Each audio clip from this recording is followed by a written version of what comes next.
was excited when I did find out. I have trauma. I have PTSD. I just wanted to save the next woman. I just wanted to tell the story that, God forbid, the government wanted to be faces, could have me over and taken me from my son. Hi, I'm Renee Graziano. I'm the star of Mob Wives, and I'm also the daughter of the late, great Anthony Graziano, who was with the Bonanno crime family. Oh yeah, allegedly. So my recollection and memory, I remember dancing on coffee tables and having these fabulous parties at the house. My father, to this day, is my hero. He was always there to solve every problem and grace us with a fur coat that fell off the back of the truck. He used to take me to work with him. He had a personality larger than life to match his heart. So my father owned a trucking company. It was called Tort Trucking. And I just would love to go with him. We would get the triplicate paper and the pens that would say Tort Trucking. And it was just this amazing day for me to go with my father, sit in the front seat of the Cadillac or the Lincoln and just listen to him. And I guess I obviously didn't know what I was listening to back then, but his voice was always stern and it was always like something was going on. I just thought it was like a day in the office. I didn't know what office back then. I didn't realize that I was different from all the other children until one day all the kids were chit-chatting and they were saying like their fathers work 9 to 5. And I was like, my dad works 5 to 9. And then I realized we were different, but not in the sense that maybe my father didn't have a trucking company, that the late comings and going, he was always suited up. The jewelry was always right, the suits, the ties. Compared to the other parents and fathers, I realized there was something slightly different. But it didn't matter, whatever it was. Back then, I obviously did not know. It didn't matter to me because my father was the one on the corner with all the kids, buying out the candy truck, buying out the ice cream truck for all the kids in the neighborhood. So whatever he did, he did. It felt normal, and it was normal to me, my normal.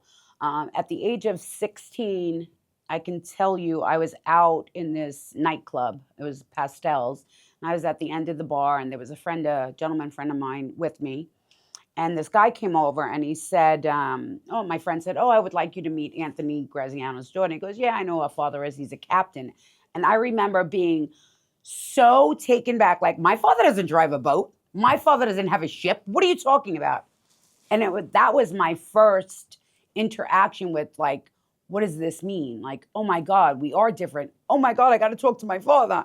I went home and cried. I was like, you drive a boat? Is that why you're always gone on the weekends? Like, cruise ships? I had absolutely no clue. And he looked at me, and God bless his soul, he probably was like, oh, this one's a little dopey. He sat me on the couch and he was like, Renee, it's very different. And I guess I make a joke about it now, and I say where most kids learned about the birds and the bees, I learned about captains and soldiers, but I was never taught by his mouth anything. It's just my way to kind of relieve myself of, I think, the PTSD that lifestyle gave me. There was no business in our house, ever. There were some guys that were very close to him in our house, but their families were attached. So if there was Sunday dinners, they would come. There was no randoms ever in our house. It was never like that. And as far as to this day, like, I wasn't looking for anything. And there was the rule, don't ask any questions. So we learned, we were like normal kids, I guess. Like, the other kids around us were like us, so that was normal. Maybe certain kids in the neighborhood were different, and their fathers, they didn't have the opportunity to go away 3 or 4 times a year like we did. But I didn't know, no. But I'll be honest, a little secret, even though I'm not allowed to give those up, I was excited when I did find out. Because I was like, yeah, that's my dad. And it kind of gave me this feeling of security that I didn't have within myself, that I think a lot of people think children that grow up the way we do, or the way I did, my sister, that we think we're above the law or better, or no.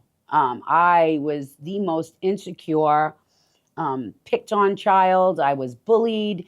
And I think having him and whatever status he had made me more secure. So hats off to you, TG. there were certain men that were around my father. Now I know who those people were. Like I had this Uncle Mike. I called him Uncle Mike. And he owns Casa Bella in the city on Mulberry Street. And I would remember going on Sundays with my dad, and my dad would say, I'm going to go downstairs and you're going to sit at the bar. So looking back at the story, I would sit at the bar. Uncle Mike would say, every time you finish a cup of cherries, you get $100. So I was like, okay, Uncle Mike, swinging my feet off the bar, male bartender. He'd come back, my fingers were red. He was like, how much do I owe you? I'm like, 500. And he would give it to me. When I found out years later who Mike was, which he was not my blood uncle, but he was involved in the same lifestyle. And when I heard the stories, I was like, oh, that's my uncle. Like I get scared, but then I'm like, yeah, that was my uncle. Like very proud of these men and not in their respect that people think. So they were very good to me and my family, me and my sisters. So I can't help but love the men that showed us the love. And were very kind to my family. Now, if I'm a regular person looking at the story, I can understand how they feel. Like, why are you glamorizing this? It's not glamorous. Well, you didn't live it. I did. So back then, it was glamorous for a woman. The other end of it is not glamorous. I have trauma. I have PTSD because of the other end of it. My father going to jail for 15 years, visiting other family members behind the wall, to this day having family members that are still there. So is it glamorous today? No. Back then, I thought it was something else. I didn't realize that there was a whole other world. But then again, the truth is, I wasn't involved in it. Therefore, why would I know about it? It was a secret world and left that way. I always tell this story about snitching. So my oldest sister, my father, he was a big gambler. So he had this big piggy bank, paper mache piggy bank, and he would stuff it with all the money from playing cards. So my oldest sister used to have me wait in the hallway, and she would play chicky, like in other words, looking for the cops. But there were no cops in our house. I was just looking for my father. So she would turn it upside down. She would take the salad tongs and a flashlight, and she would pull out all the big bills. And I was like, nobody's coming. I was like, look out. So one day my father was like, all right, come on, Renee, let's crack the piggy bank. He taught me how to count money, like how to slide money with my fingers, when people, when it goes sideways, you know what I mean? Okay, so he cracks it open and he puts me on first. He puts me on the table, gets the mallet, cracks it open, and there's no big bills. And he says to me, Renee, where's all the money? And I go, Lana took it. Boom. He said, don't you ever tell on anybody. And I was very confused because he asked me a question. So it's like, you asked me, I got to tell you, but now you tell me, don't tell nobody, but you just asked me the question. So as an 8-year-old, all of this is running through my head. And I'm like, what do you mean? He's like, I don't care who asks you a question. You never say anything. And that was my first experience of what tattling was. That story I tell lightheartedly. However, it affected me tremendously throughout my whole entire life, where I was constantly holding secrets that weren't mine. And what I say by that is my ex-husband was very abusive. So, for instance, where I was supposed to tell my dad, I didn't tell my dad because I always thought if you tell, you're a tattletale, you're a rat. So I would hold those, and those are the secrets I'm talking about. I know nothing. Believe me, I know nothing. But it was things like that that I wouldn't express and tell my father. So, the day I was getting married, everybody thinks they're getting their knight in shining armor, and I got somebody wrapped in tinfoil. Like, he was no good from the very beginning. So with having all this really bad luck with men and nobody wanting to stay or wanting to date me, only to get close to my father, I thought my ex-husband really loved me. And I thought it was love. And it happened so fast that I was like, this has to be love. This has got to be that feeling. He went to my father and asked him if he could marry me. And then my father says to me, I don't want you to marry him. And there were multiple reasons. He wasn't all Italian. There was a lot of things. He didn't have a strong family background. He came from a troubled past. So my father was just thinking that I was making the wrong decision. My father was right. But I was like, Daddy, no, please, I love him. I love him. And being that my father gave me everything I wanted, I ended up marrying my ex-husband. And it's probably, people say, do you have any regret? And then I'll be like, yeah, my ex-husband, like, but you wouldn't have AJ. Um, and I don't know if that takes away the regret. Like, I still regret my ex-husband. I'm grateful for my son, but yeah, I regret meeting my ex-husband, which, by the way, was on 17th Avenue and, no, 70th Street and 18th Avenue, because that's where Anthony lived. That's where I met him, in the street. There was a group of guys hanging out. I met him, and I saw this, good-looking guy. I was like, oh, wow. There was a nightclub back in that time called Regine's in the city that, like, only the best of best went there. And I remember my father gave me the limo, and I took everybody out, and we kissed. It was like the end of June, and then this idea to get married. Asked my father. Really true story this is. Sonny, he's now passed away. This man came to the house with a big velvet bag, dumped a bunch of rings on the table and said, pick one. And my father said, pick the biggest one. And I did, and that's actually how I got engaged. True story. It was so embarrassing. Should have known I was doomed from there. Of course, he knew who my father was. And of course, he was like everyone else. Just wanted to get closer to the middle of the soup, the hot part of the soup. Yeah, he used me. He was abusive from the very beginning. And I've said that many times, so it's not just, all of a sudden. I've said it in many interviews.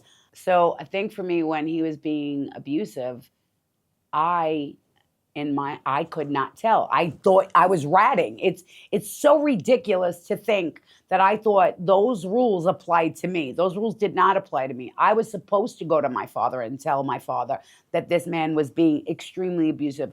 But I couldn't, because one, I thought I was ratting. Two, I was worried I was committing the biggest sin. I'm going to hell. My father's going to hell with me. He's going to jail for the rest of his life. And this person is going to lose his life. And I don't know what order I put them in. Probably that, this man is going to die would have been first, knowing how much my relationship with God means to me. I could say this. I wish I would have told. I wish I would have told. It would have saved me so many years of self-hatred. Forget the beatings and the broken body parts. Who gives a? It would have saved me from hating myself for so long and not being able to let go of, I'm not good enough. I'm not pretty enough. I'm not smart enough. I'm not strong enough. The Mafia code, which is don't tell, I'm pretty sure there's nowhere in their rule book it says don't tell when being abused. So something that I put into my head did not apply to me. I am not a gangster. I'm not a wise guy. My father was who he was. I am his daughter. Those rules don't apply to me. But loyalty is something that's in me. So to my father and to this other person that I believed loved me, I had this loyalty. Loyal to a fault. My fault. I left my ex-husband the first time he hit me in front of my son. AJ was 5. I was out the door. And shortly he went to jail. Mob Wives is in 2010. I was all for it. I was like, yes, I can finally tell my story. We weren't telling anything that people didn't already know, or that the news reported or the FBI. We didn't give up nothing. We weren't telling on anybody. And I always say, that's my last name. I have a right to talk about my life. But for me, I took it extremely personal because I wanted to share the very dark parts of me and my life that debilitated me. So my father didn't talk to Jennifer and I for 2 years. That was like the hardest time in my life. Not having my father, and he was in jail. So it was like he just cut us off. He was so angry. And I think for me, different than Jennifer, she had a different type of attachment to him in that sense. I just wanted to save the next woman. I just wanted to tell the story and let there be light. I just wanted to get this darkness off my chest, and I wasn't realizing the amount of trouble we were causing. But I realize it now. To have an ex-husband who I was separated come back to me, and the reason he came back to me, so everybody understands, I had plastic surgery gone terribly wrong. Um, and I was dying. I lost 6.3 pints of blood, MRSA through my whole body, head to toe, in the hospital for 3.5 months. He came back to me then, and I guess him and the team he was then working for, which is the FBI, figured out a way to get him back into my life. And they did that. And they figured, oh, let's play on her heartstrings. Good move. And he's like, I love you, Ray. In my head, mind you, got to understand, first of all, I was on Dilaudid, so I'm going to write it all off to Dilaudid. There's a man coming back to me that has beaten me. He is my abuser. And I think he's telling me the truth when he says, I love you, I just want to go back with you. That's how much, and I want to speak on this for a second, like the brain of a woman that is abused, like that's what happens, that vicious cycle that you get into believing this. So I really believed him when he said he wanted to go back with me and he loved me and he just wanted to have his family. I really believed him. And he didn't at all. He only came back to entrap my father, gave me this watch, this Rolex watch, and it was the only one I didn't have. It was the stainless steel. And I remember after he did cooperate, I was like up creek with like money, taxes, and I took all the watches that I found in the house. I was like, it, I'll hug the watches. I'll just get rid of it. You always know a watch is worth money. And all the watches had wires, mine included. So on Mob Wives, you see when like all the pieces are there to it. And it was like, you low-life scumbag, piece of shit. You're worse than any other rat in the world to me. You put a wire on my wrist that, God forbid, the government wanted to be faces, could have me over and taken me from my son. I will never love a man again. No, sorry. And I will never wear a watch ever again. That's a true story, that my ex-husband was the informant, is the rat to this day. That's what I found out. And I had to endure every bit of shame. That was a whole lot on TV and in publicly. That was traumatizing for anyone to ever think that I knew something about that. Like, never. That day when the feds took my father just came home from doing 12 years. He was home for 3 months and the feds were at the door again, taking him away. That was extremely hard.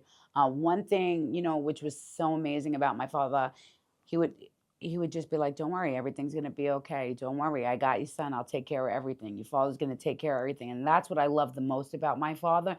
Even in his worst times, he was still trying to make everything okay for me. But yeah, it was super hard. It was super hard for me, for my son. Like the world literally was in my house. And as the world found out is when I found out. Like I didn't know prior.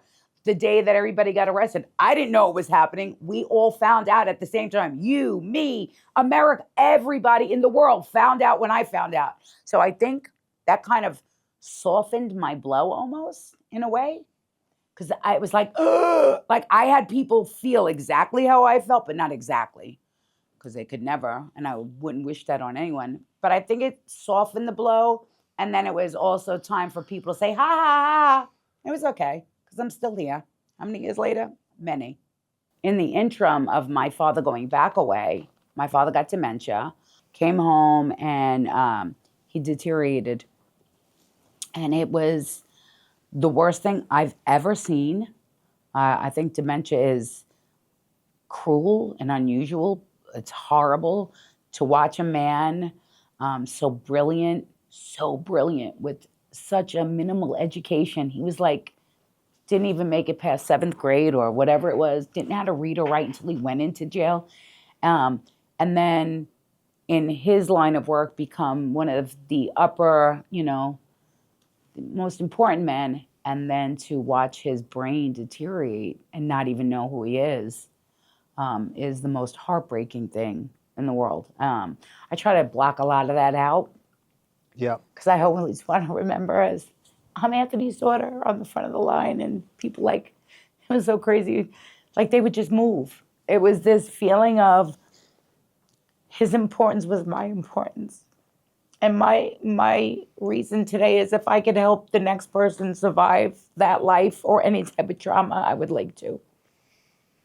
The biggest misconception is they think that everything in life is great. You have all this money, you have a lot of heartache. That's what you have. For every dollar, there's heartbreak. So I think the misconception is to think that our life is so glamorous. It's no. It's pretty, but it's not what you think it is. But you wouldn't change it? Pretty. I would never change being my father's daughter. So if that's my father's path, I want to go where my dad goes.